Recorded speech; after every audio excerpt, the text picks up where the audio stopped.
राष्ट्रीय मानवाधिकार आयोग एनएचआरसी में शिकायत दर्ज करने से संबंधित जानकारी यहां दोहराई जा रही है। राष्ट्रीय मानवाधिकार आयोग एनएचआरसी में शिकायत दर्ज करने की संपूर्ण जानकारी। 1. सबसे ज्यादा शिकायतें किस विभाग की आती हैं? पुलिस पुलिसकर्मियों के विरुद्ध शिकायतें एनएचआरसी के पास सबसे अधिक आती हैं, विशेषकर कस्टोडियल मौतें, हिरासत में यातना, मालिश, अवैध गिरफ्तारी, अतिव्यवहार और पुलिस की लापरवाही से जुड़ी शिकायतें। एनएचआरसी के नवीनतम वार्षिक विवरण 2023-24 में आयोग ने 76,891 शिकायतें प्राप्त करने और उनकी रिपोर्टों में पुलिस संबंधित मामलों की संख्या और उदाहरण बार बार बताए हैं। 2. किस तरह की शिकायतें सामान्यतः पुलिस के खिलाफ आती हैं? हिरासत, कस्टडी में मौतें या गंभीर चोट। हिरासत में शारीरिक यातना, टॉर्चर, अवैध बिना आधार के गिरफ्तारी या जबरन हिरासत, प्राथमिकी दर्ज न करना या मुकदमा दर्ज करने में अनादर, लापरवाही, पुलिस की कार्यवाही से जनहित, मानवाधिकार हनन, उदाहरण बल प्रयोग, स्थानीय जनसमुदाय का उत्पीड़न। 3. कब शिकायत दर्ज करें? समय सीमा by limitation. Protection of human rights act के प्रावधान और एनएचआरसी के व्यवहार के अनुसार आमतौर पर आयोग किसी घटना की तिथि से अधिक 1 वर्ष पहले हुई घटनाओं पर दखल नहीं होता।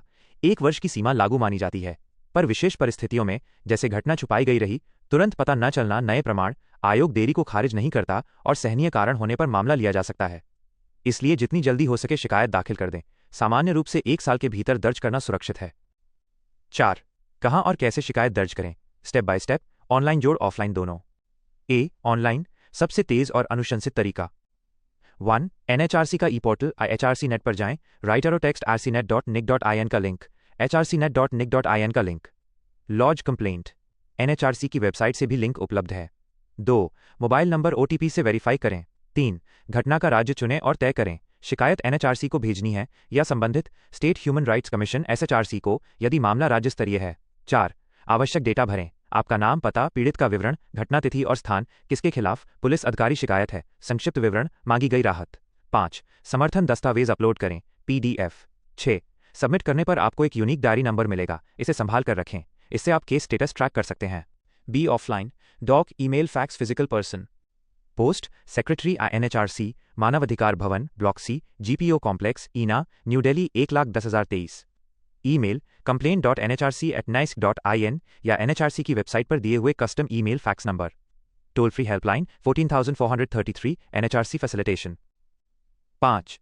शिकायत में क्या शामिल करें? चेकलिस्ट, आवश्यक और उपयोगी दस्तावेज। जरूरी बातें कम से कम ये लिखें।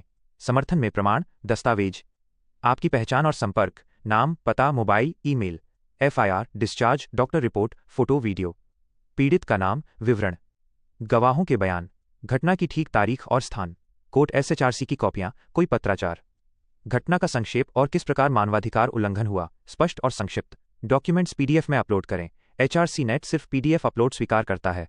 आरोपित का नाम, पद, यदि मालूम हो, आपने पहले कहां शिकायत की, स्थानीय थाना, SHRC, अदालत आदि, अगर कहीं केस पहले से पड़ा है तो उसकी जानकारी दें। मांगी हुई राहत, उदा, मुआवजा, नौकरी पद से कार्रवाई, जांच, कब्जा दस्तावेज, चिकित्सा सहायता। 6. प्रैक्टिकल टिप्स, क्या ध्यान रखें? शिकायत सबमिट करने पर मिलने वाला डायरी नंबर सुरक्षित रखें, इसी से ट्रैक होगा। यदि मामला केवल राज्य स्तरीय है तो पहले state human rights commission SHRC में दाखिल करने पर विचार करें। NHRC अक्सर ऐसे मामलों को SHRC को ट्रांसफर कर देती है। हालांकि NHRC कानूनी आदेश नहीं देता बल्कि सिफारिशें करता है, पर निहत्थे गंभीर मामलों में आयोग प्रशासनिक विभागीय कार्यवाही, मुआवजा की सिफारिश और निगरानी कर सकता है। 7. यदि आपने पहले कोर्ट अन्य संस्था में शिकायत की है, क्या करें? NHRC सामान्यतः उन मामलों को नहीं लेता जो पहले किसी न्यायालय में लंबित हैं, पर स्थिति के आधार पर आयोग मामले की प्रकृति देखकर निर्णय लेता है। शिकायत में सभी पहले किए गए कदम, फाइलिंग का हवाला दें। 8. संक्षेप, तुरंत कार्यवाही के लिए कदम, 2 लाइन प्लान। 1. घटना की सभी साक्ष्य, फाइलें, तिथियां, फोन नंबर एक जगह संकलित करें। 2. HRC नेट पर जाकर ऑनलाइन फॉर्म भरकर शिकायत दर्ज करें। सबमिट के बाद मिलने वाला डायरी नंबर नोट कर लें।